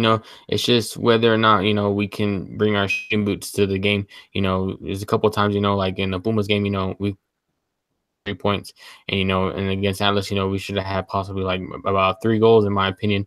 It's just if we come out, if we can finish our chances and our opportunities. All right, gentlemen. Well, what do you think America has to do well in order to secure 3 points against a relatively weak Lobos WAP? Finishing to me is finishing. We've already talked about the back line. The back line's pretty solid. I don't, I'm expecting a clean sheet this game. But like I want to see more than just one goal this game. Yeah, I agree. The finishing is going to be key. I think just keep doing what you're doing defensively because it's been working out very great, and just work on that finishing. Um, even use this game as an opportunity to get those newcomers some minutes, get them some rhythms towards the more important games down the season. Agree, agree. Okay. I think America, if they start off strong the way they have been, you can see this is America who looks a lot more confident on the ball. I think the very key thing, like you guys said, is definitely going to be whether or not we have our shooting boots on, but whether or not we can, keep working as a solid unit. I think our passing has been pretty well, even though we have a tendency to lose the ball. But if we can, keep that rhythm going, if we can kind of perfect in that sense, this is a very good opportunity to gain even more confidence, get your shooting boots back on, and kind of, because the next matchup is against Tigres away at the Volcan, which is going to be a very difficult matchup. So I think this could definitely be a very good game in which America kind of tweaks and kind of gets everything perfect leading up to that matchup. So I think, like you guys said, the shooting is going to be very key. I think just keep doing what you've been doing, which has been working good at defense, orchestrating a good midfield, and kind of just moving along pretty well. I think Herrera, for that matter, has had his tactics right. I think in the end, just the shooting needs to improve. I might even go for the regular four in the back like he's been doing all season against Lobos, and then against Tigres a five in the back, and maybe put in Edson Alvarez there with Aguilera and with Valdez. Uh, just kind of switch things up, be a little more solid against Ednet Valencia and against Gignac. So it's kind of I think I think even Herrera might be even looking to that Tigres game as well. Just already looking past Lobos. Yeah, yeah, but it's important that we don't discredit this team because they have pacey players, they have some pretty good forwards. So if we kind of give them too much, leniency, they could in the end affect us. Nothing is guaranteed in this life, especially when it comes to playing, uh, you know, in the Azteca. So hopefully the team can perform and get the results. Just want to quickly touch up. What do you guys? What's your predicted lineup? I'm gonna throw it at you first, Dylan. Then I'm gonna let you go after Dylan, Johnny, and then I'll give my predicted lineup. Yeah, I'm gonna stick with the basic formation that Miguel has been playing. So I'm gonna go with Marchistin, obviously in goal, Bar Aguilar, Bruno Valdez, Aguilera, and Carlos Vargas, and then I'm gonna have Renato Ibarra. We got Uribe, Mateus Uribe back, Hmm. and and Joe. So I would switch Joe and Oribe probably, and then obviously up top I would have Henny Martin and Oribe. Who's your left mid? Uribe, Mateus Uribe. Oh, Mateus Uribe is your left mid, and then your Mm-hmm. pairing center mid is Guido and Joe. Okay, okay. Johnny, your lineup? That's the lineup that I personally would use. Unfortunately, I think Herrera's going to send out Mateus Uribe a little more towards the center with Guido. I think he'll have Renato on the right. And I don't know why I fear that he's going to put in Cecilio Dominguez once again in that left midfield position. I hope he doesn't, but unfortunately, my hopes are not what Herrera usually goes with. So that's my lineup: the back four, the Aguilar, Valdez, Aguilera, Vargas, the two center mids, Guido and Mateus Uribe, the two outside mids, Renato and Cecilio, and the two forwards, Henry Martin and Peralta. Interesting, interesting. I'm gonna go completely different with you guys. I'm thinking going with a 4-3-3. I think he's gonna go back line. Paul. It's gonna be Bruno. It's gonna be Aguilera. It's gonna be Vargas. In the center defensive mid, we're gonna see Guido Rodriguez. In the center mid, in the two center mids position, I think we're gonna see Mateus Uribe, and we're probably gonna see either Edson Alvarez or Joe Benny Corona. I want to say either or. On the right, we're gonna see Renato Ibarra, and on the left, we're gonna see Cecilio Dominguez. Up top, Oribe Peralta. I think Henry Martin gets a rest after playing with the Mexican national team.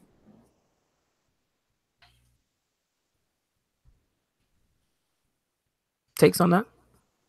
Yeah, I mean, I don't know about Cecilio Dominguez being a winger, but I don't I it's all possible, but I still think Henry Martin plays. Well, would be interesting to see whether or not he does get minutes. Well, I guess it all depends whether or not he gets minutes in the Mexican national team as well, too. Would be interesting. Right. Let me double check, but isn't Oribe called up to the No, national team as well? no. Oribe wasn't called up for this national team. So, I think for the most part, we'll see Henry either get come off the bench. I actually, you mentioned Edson Alvarez. I think Edson Alvarez has more of a chance of playing tomorrow with the Mexican national team than he does on the weekend with America. Interesting. That's why I kind of put Joe Benny Corona in that situation, because I think with Edson getting called up, he might not get the proper rest in order to be able to be fit for Saturday's matchup. The reason I say this is because Juan Carlos Osorio is very stubborn with the fact that he doesn't like to call up right backs, and he likes to improvise guys like Edson Alvarez in the right back position.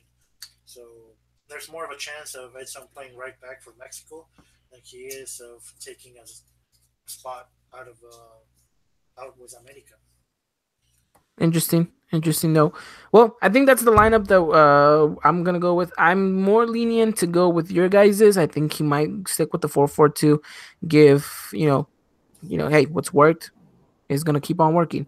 You guys pretty confident about this matchup? We said just kind of to sum it all up, kind of bring it all together. What do you guys' prediction is for Saturday's matchup? I'll go 3-1 for America win. 4-1. 4-1. I'm gonna go 2-0. 2-0 in favor of America. Not the most brightest of games, but I think we'll definitely see a very, very strong core squad perform. Hopefully, we get to see Noriega Peralta bag in a couple of goals himself. So, pretty happy with that. We're going to move on. We're going to talk a little bit about the Mexican national team in just a little bit because, of course, their, quote-unquote big matchup is against Bosnia. I kind of, before I want to jump into the details of that matchup, I want to get your reaction because we took a little reaction on last Friday. I want to get your reactions on this, Johnny. Exactly what is it? You see the lineup. I mean, you see the roster that gets pulled up. What stands out to you? What do you like? What don't you like? start off with, I don't like the fact that Mexico's playing a game on a non-FIFA date where you can't call up your best players. Uh, Do I you think it's think just a this, waste of of resource to not be able to play with a full, strong squad? yeah, I don't see the point of these. This is exactly the definition of what they call a molero game. It's just for the money. Just local Liga MX players. I don't see the point of this game. But the as far as surprises in the call up, Manuel Lahoud, the goalkeeper for Cholos, is a surprise, very well earned. Jonathan Orozco, the goalkeeper for Santos, I don't know what he's doing there. I don't, he was probably once national team quality. I don't think he is anymore. And other than that, I'm excited to see Cesar Montes back national team. Yeah, it's Jurgen Damm. I don't know what he's doing there. I don't think he's very good. Yeah, especially after everything that's been going on with him, with the firework incident and the police escorting him outside of a restaurant. And his overall lack of talent of this whole soccer thing. The kid is fast. He can dribble a ball to the end line, but ask him to do anything else besides dribble really fast, and he's just lost. Yeah, yeah, hasn't really shown what he's really capable of ever since he left Pachuca. Uh, a lot of people had a lot of high hopes for the kid. Hasn't really filled up to that potential. Um, so I'm gonna throw this one at you, Dylan. Um, do you think that we're going to be able to see a pretty good performance out of this team, or do you think it's going to be kind of those boring matchups where you don't really see the point of it and you don't really think that it's a preparational match because, like Johnny said, we don't have all our players who are in theory going to be starting at the World Cup. Yeah, that was something I kind of felt to mention, and whenever we talked about this Friday, I don't really see a point in these because not everybody's guaranteed playing time. Even if you get playing time, it's probably very little, or a lot depending on when you get subbed in, and so I don't really see a point games that much either. The only thing I can kind of see, is there are some probably local players from Liga MX that are probably gonna make the trip to Russia in the summer, and Soto probably wants to see them play a little bit too to get an idea who he's going to take and everything like that. The only thing that really stands out to me that I kind of understand why this game is important, is to finally capture Jonathan Gonzalez to the national team. Now that he's from the United States to Mexico. The game itself doesn't capture him though. Oh yeah, Just that's true. That's true. the This is not a FIFA matchup. his Yeah. the fact that he asked for the one-time switch from FIFA and the fact that he got that approval, that's what capitalized him to Mexico, because there's no way to switch back. It's a one-time thing. Yeah, but just something we touched about Yeah. on That. Yeah. in the last podcast. Like you've made that switch and you've made that commitment. Now you kind of have to put all your kind of best foot forward because now you really have no way back. This is interesting because I'm glad we're touching upon this because Johnny, what's your take on this youngster? This youngster who's had all of this spotlight because of the fact that the U.S. men's national team wanted him and ended up choosing the Mexican national team. Do you think that this kid has all the qualities and will definitely step up and be the next face of the Mexican national team, or do you think he has a possibility of cracking under the pressure? I think he's going to be a solid Mexico player. You know, I don't I don't think I've seen Monterrey games, and I think he's a solid player. I think he can grow to be just a little better, but I don't see something so spectacular either. I don't see the second coming of Ronaldinho in him. So, Well, I mean, if you put it in that sense, I mean, the kid, yeah, that would be pretty tough. But I mean, very talented player. As far as I think the United States does lose out on a very quality player because the United States doesn't have players like Jonathan Gonzalez. Jonathan Gonzalez can offer you something that Michael Bradley cannot offer you, something that Kyle Beckerman cannot offer you. So I think that the United States did lose out on a very good quality player. But in Mexico, there's other players that can fill the role that he does. So Yeah. he's still good. He's still talented, and I think he's going to be a solid Mexico national team player. But there are other players that can do exactly what he does. Yeah, definitely. Although some U.S. men national team fans will argue that Weston McKinney can do the same thing as him, but I mean that's neither here or there for us to discuss about.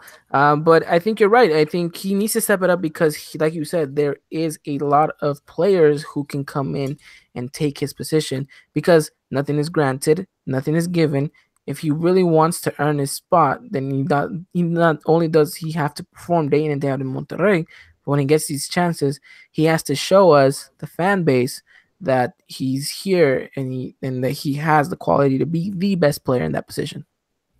Yeah, the fact that he's starting over a guy like Jesus Molina at Monterrey really says a lot to me.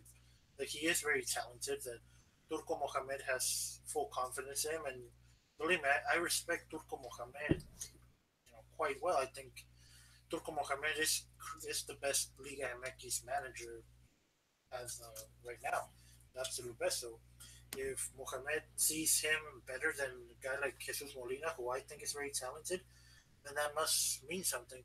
And this whole situation with Jonathan Gonzalez, I think, is just really shines like or really duplicates the embarrassment the U.S. national team is living right now, not qualifying to the World Cup, having an absolute circus out of their presidential elections, and Yeah, this Jonathan Gonzalez situation just comes in and multiplies everything even further for the U.S. Soccer Federation. that's true. That's true. Um, it is kind of like a slap in the face for them, and it is a victory for us in that sense. So hopefully the kid can perform. Hopefully, I think it's fair to say that are you guys all confident that he's going to start tomorrow against Bosnia? Yeah, I mean, we, I don't think Osorio went through this whole circus to sit him on the bench. I think so. Osorio came out and said too that he doesn't really see him as a CDM, though he more sees him like as an attacking player. So I'm just kind of interested to see where he exactly starts and how he plays throughout the match. So that's just one thing I'm kind of looking forward to tomorrow is seeing how he plays and where he plays. Which leads on perfectly to a subject that Johnny, I'm pretty sure this is probably one of your favorite segments. Is what is going to be Osorio's tactics coming into this matchup against Bosnia? Well, let me go flip a coin 103 times and make it 200. Well, It's go on, explain, elaborate yourself. um, Juan Carlos Osorio loves to. We've all heard of the rotaciones, the rotations that Osorio does. I think I think the two biggest mistakes that Osorio does is utterly he's very consistent with the fact that he doesn't call up right backs and the fact that he doesn't use center defensive mids. I don't know what kind of solutions Jonathan Gonzalez is going to offer him in the center defensive mid position. But for example, in the Confederations Cup, he left out Jesus Molina, the only real center defensive mid, and that fact made Giovanni Dos Santos and Marco Fabian look really bad because you get these talented players to play, in the middle of the field, and they have these defensive responsibilities that they can't live up to. It makes your players look bad. So I've always had that against Osorio. He doesn't use correct center defensive mids. He doesn't use correct right backs. I mean, Diego Reyes was being ridiculed in the Confederations Cup because they put him to play right back. So unfortunately, I think tomorrow is going to be more of the same. I think we'll maybe even see Edson Alvarez at right back. He's done it before, but that's not his position. Edson Alvarez is better, is best as a center back, if not a defensive mid. Third option is the right back, but that's Osorio. I feel Osorio is setting up Mexico to failure by doing these kind of things. Yeah.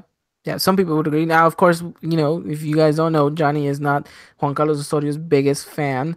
Um, there's some people that would argue against you that, he's had some, that, kind of just let him let him do his thing. Don't really, put too much pressure on him, and just kind of let him, kind of take his course.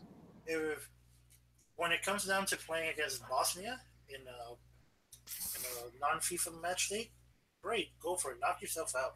When it comes down to playing Salvador in a World Cup qualifier, great, go for yourself, experiment all you want. But the problem is, once you start facing the Chiles, the Germanys of the world, well, you've seen what happens. Yeah, yeah. Okay. I'm throwing that at you, Dylan. What's your take on Juan Carlos Osorio? Not only just for tomorrow, but just kind of in general. Yeah, at first I was kind of okay with him, whenever he came on, and then you get some bad results here and there. I was kind of part of that few that was like, oh yeah, I want Osorio out, fire Osorio and stuff like that. But now I just kind of feel like it's too it's even with last year, people were complaining of having him out, and but I was like, it's just kind of obviously it's too late now. You're in the FIFA World Cup year, so I just say let him play it out. Sometimes I don't really all the time I don't agree with what he does. Playing players out of position and stuff like that. But play it out, see what happens. Um, if he does, if the federation loves what he does in the World Cup and he agrees to the extension, then yeah, I might have a problem with that because I'm not gonna really kind of want to see him back after the World Cup and take a different route with the team. I say win, lose, or draw tomorrow. I say fire him. Well, there you guys have it, ladies and gentlemen. Jonny is calling for Juan Carlos Osorio's head, regardless. Jonny, if we win the World Cup, would you still call for his head? Win the World Cup. The Mexico's biggest goal is always that fifth game. I'm praying that we get to the standard 4 games that we always do, because that would be a win. That would be very looking at Mexico's group: Sweden, Germany, and Korea. Korea.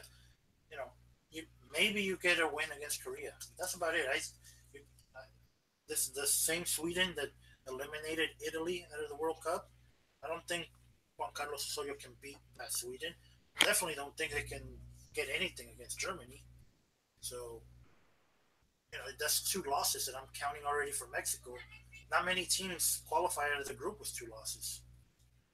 Well, that's true. Juan Carlos Osorio, if you're listening to this, we apologize for Jonny Rico hurting your feelings. Um, It's true though. I mean, with a sense of caution, you kind of have to think about how this team's gonna go up against these kind of these sides, and which kind of brings back to what you were saying. In these matchups, in these kind of like filler matchups, they're just basically a match for just to make business out of it. You don't really see a point because many people would just argue that this is a matchup that you use to see some of those potential players in the league that could make it to Russia, which, all in all would be okay, but wouldn't you rather, like you said, see a full strength squad give more chance to kind of play together, build together for the World Cup? Yeah, yeah, I would rather see that more. Regardless of the players, some players not getting a lot of playing time. Regardless of that, I still feel like Osorio is going to call them up, and there's probably the only amount of playing time that they're going to get. This team already needs to build. Kind of feel like a brotherhood a little bit within the locker room, within themselves. Knowing that each player has each other's back going into this big stage. Where we have a lot of expectations for them, and I'd rather see now getting game time together so that way they can build together and get that chemistry together. It would have been nice to see all of that. But gentlemen, what can fans expect out of tomorrow's matchup? What do you guys think? Probably a bit of a boring game. Yeah, I kind of heard some things, from when Bosnia played the United States, and much about Bosnia, and United States obviously, bringing a lot of young MLS players that I've read. I didn't even know half of that roster that they put out. So it wasn't good. So I'm kind of nervous to see what to expect from tomorrow. Maybe it might be boring, maybe be a little exciting, but it's kind of up in the air for me. Johnny, what's your take? What can fans expect out of tomorrow's matchup? More experiments, more wondering why he's experimenting that way. For myself, I'm going to be asking why isn't Paul Aguilar ever being called up, especially when you have no other right backs. So just more of the same usual nonsense and questions that never get answered. Well, I think for the most part, I think we can expect a pretty, end-to-end matchup in a sense where Mexico is going to try to because they're going to be playing in front of their home crowd. We're going to see some of these players actually try to prove themselves to Juan Carlos Osorio. So for in that, and I think we're going to see a pretty back and forth matchup in that sense. In regards to the tactics and all that stuff, I'm pretty sure, most definitely sure, we're going to see um, a lot of people be placed in different positions that we're not really comfortable them being in that position. Example, Edson Alvarez.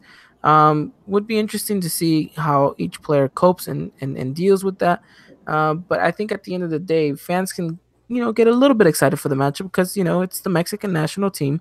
Um, but still, it won't be the best and brightest of matches. I can guarantee you that. So, with that said, what is your guys' prediction for tomorrow's matchup against Bosnia? Go 1-1 draw. I'll go with a very predictable 0-0. 0-0. Wow. Is no one really showing love? All right, you know what? I'm going to be the first one. I'm saying Mexico wins it 3-0. That's very And it's that's a bold. It's very bold. I know. bold. I know it's bold, but I'm going with it. Okay, I'm I going with see it you. because, I mean, you got to show some love. Got to show some love. But that pretty much is our ideas, which kind of gets us close to the end of the podcast, the end of the show. Um, Again, thank you so much, Johnny. You've made the time to come out and support us and be part of the show. We've had lots of fun having you on here. Now that I do have you on here, you were one of the first persons I wanted to come on the show because you're the type of person that will say what he's thinking, and you won't hesitate. And I like that about you. It's you're a very strong opinion person, which I think is Gets me in great to have on trouble. the show. Gets me in trouble a lot of the times, but can't think of a better way to live. Yeah, no, that's awesome, and I like the fact because you're such you're an Americanista at heart. You feel the colors. Uh, it's just it's wonderful to have someone like you with your type of personality on here because you even within the Americanista culture you don't actually see eye to eye with most Americanistas. Oh yeah, I think when people tell me that they hate the club because of the way the fans are, I say, you know what? I see your point. There's a lot of Americanistas out there that Jesus Christ. Like for example, I have no idea why everyone's being so kind right now to Silvio Romero. Like, oh yes, good luck to Silvio Romero when they were just so laying on Benedetto when he left. You know, Yeah. Benedetto to me was the absolute, still probably even of this squad is probably the most talented player that America would have if they would have kept him on. Instead, they bring in Silvio Romero to replace him. I have no idea how or why that worked out, but that's another Ricardo Peláez decision. Yep, definitely, definitely. Another one of the great things about having you on here is the fact that you are a firm believer, like you stated, a firm believer that America is not the place for a canterano. You should be made and you should be fulfilled by the time you get to America, right? Definitely, yes. And I've had this argument several times with other Americanistas who would rather be seeing guys like Diego Lainez or even Edson Alvarez right now. No, I prefer to see a Guido Rodriguez, uh, Emmanuel Aguilera, or a Bruno Valdez over Edson Alvarez. I prefer to be seeing a Ruben Sambuesa over Diego Lainez. I don't care that the two younger ones came out of the youth system. I want the absolute best. Which is which is which is no. Go ahead, Dylan. Were you gonna add something? No, no, no, no, no. I wasn't gonna add nothing. No. Okay, which is wonderful because it comes to the fact that I just want to get your thoughts on this. Um, you know, I don't know if you heard, but Cuauhtémoc Blanco said that he would love to be manager of the club at one point. And he said that his playing style would be very direct, would be very attacking, and but he said that he would give a lot of time for the youth players to come out and play into the side. That he would use mostly all the players to come from the cantera and would only have about three good foreign players. What is your take on, you know, arguably the biggest idol in recent history for America to come out and say, kind of everything that you kind of, go against? You know, I think right now Cuauhtémoc Blanco is just saying what is politically correct because he's a politician now. I think it would be, it would be it would be against his best interest to talk the way I talk, to say America needs the absolute best, and if the absolute best is an Argentine over a young Mexican, then let's have the Argentine. I think that would be very damaging to his image. I hope to one day see Cuauhtémoc Blanco back at the club. I wish he would give up this whole politic nonsense and start working towards coming back to the club. But that's how I take his words at the moment. He's being a politician. He's protecting his image as well as he should. I just don't take him to heart. Okay, understandable, understandable.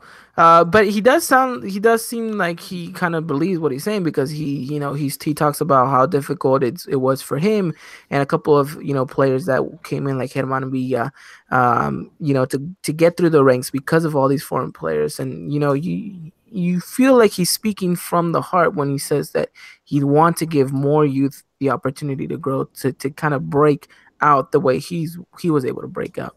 Yeah, but I feel every manager or potential manager has to talk that way.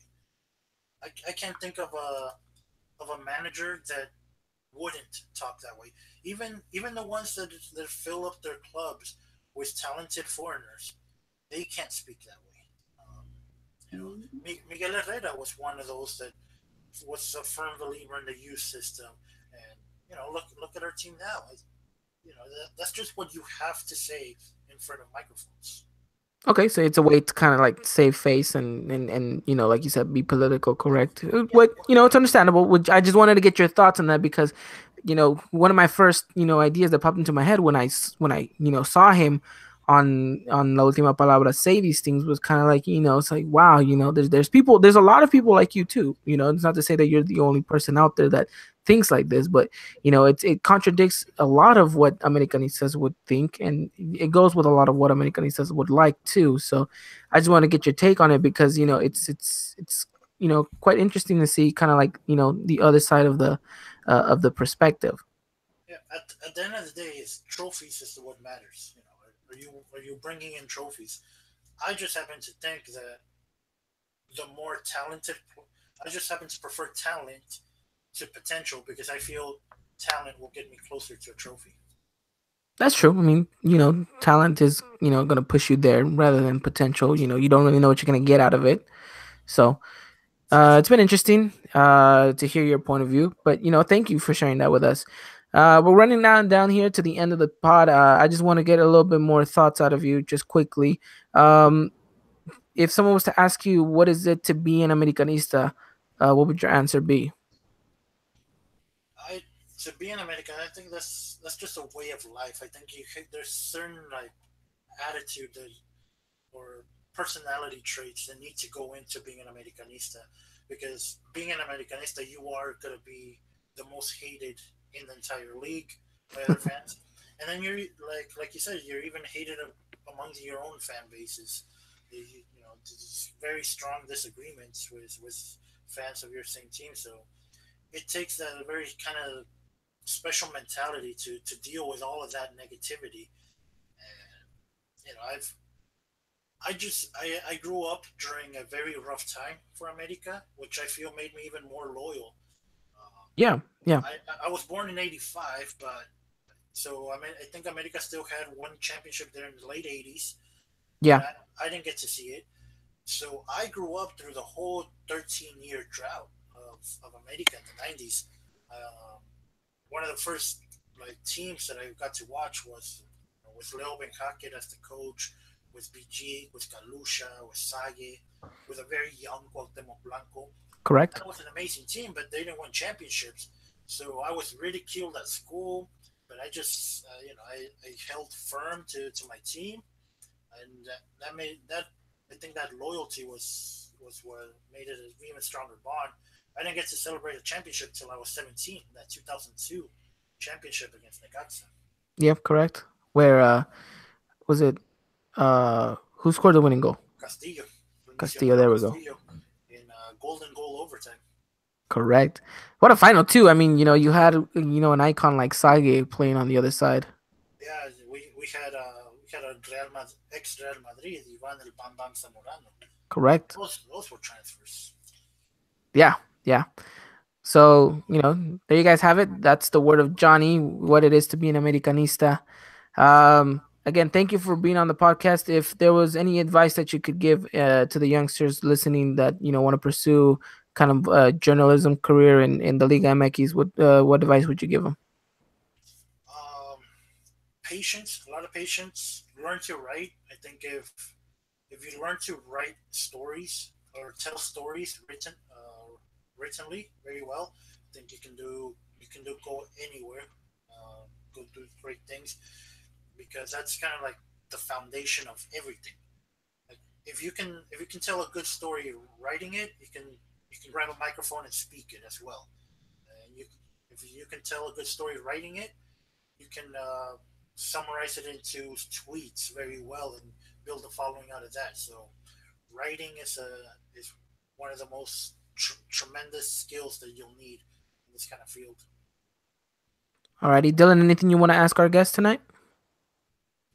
Um, no, I mean like yeah, I was gonna ask him the advice part, because as you know, Ivan, I do broadcasting here at school. I do a little bit of writing too and stuff, But Johnny's basically covered that you asked him and everything like that. I'm just appreciative of Johnny to be able to join us and everything. Yeah, just go out and look for stories. That's kind of the main thing. Look for a good story to tell, and then write it down very well. Like really write down a good story, and put your voice into that story. And if you can master that, you can master anything. Well, there you have it, ladies and gentlemen. Words from the great wise Johnny Rico. Thank you so much for joining us on today's podcast. Thank you to every single one of you guys who have listened. This is episode 5 of the Eagle Eye podcast. Again, we are thankful to all of you who have supported us so far to this day, made us reach 100 followers on Twitter, I believe, really, really fast. From the bottom of my heart, from the bottom of Dylan's heart, we thank every single one of you guys. Stay tuned. We're definitely going to be giving away that scarf to one of you lucky winners.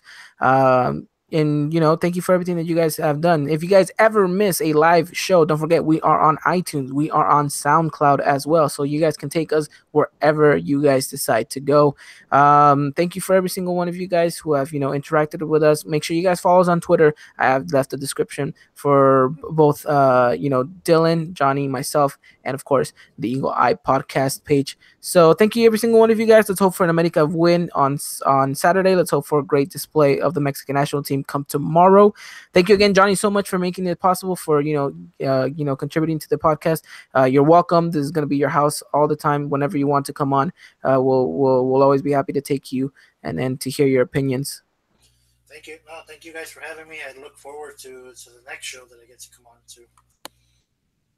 Definitely, we're gonna have to make that very, very soon. Dylan, anything else you want to add? Just thanks as always, guys. We always appreciate your support. Whether you're interacting with us on the page, or you come and watch the show live, or just downloading it too on iTunes or listen to it on podcast. We appreciate everything that you do. Now we're hoping you can see our appreciation with that little giveaway that we're doing, and there's more to come. So stay tuned for a lot more and everything. And Johnny, we said it time and time again. Thanks for coming on the show. We really appreciate it, man. Alrighty, shout out to every single one of you guys who tuned in to today's show. Fellow follower of ours, Mari Alonso, who is always there. Esteban, the list goes on and on. Everyone that watched tonight and everyone that listens, a big shout out goes to you guys, because without you guys, none of this is possible. So this has been episode 5, guys. Thank you for all your support. And like I say, until next time, guys, take care.